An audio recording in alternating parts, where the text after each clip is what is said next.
విద్యార్థుల మధ్య జరిగిన ఘర్షణతో కాకినాడ జేఎన్టీయూలో ఉద్రిక్త పరిస్థితులు నెలకొన్నాయి. యూనివర్సిటీలో ప్రైవేట్ కాలేజ్ విద్యార్థులు ఏర్పాటు చేసుకున్న యూత్ ఫెస్టివల్లో ఇద్దరు యువకుల మధ్య జరిగిన ఘర్షణతో విద్యార్థులు రెండు వర్గాలుగా చీలిపోయారు. ఒకరిపై ఒకరు దాడికి తెగబడ్డారు. ఫర్నిచర్ను ధ్వంసం చేశారు. ఈ ఘటనలో పలువురు విద్యార్థులకు గాయాలయ్యాయి. విషయం తెలుసుకున్న పోలీసులు విద్యార్థులను చెల్లాచెదురు చేశారు. ఘర్షణకు కారణమని భావిస్తున్న ముగ్గురిని పోలీసులు అదుపులోకి తీసుకుని విచారిస్తున్నారు.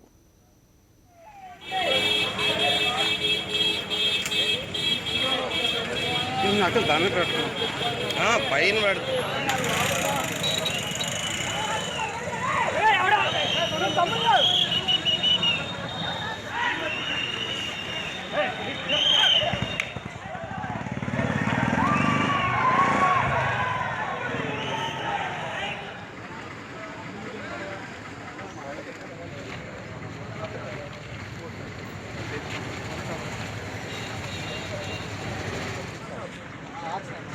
లేదు ఆటోలు తెప్పించారు. ఆటోలు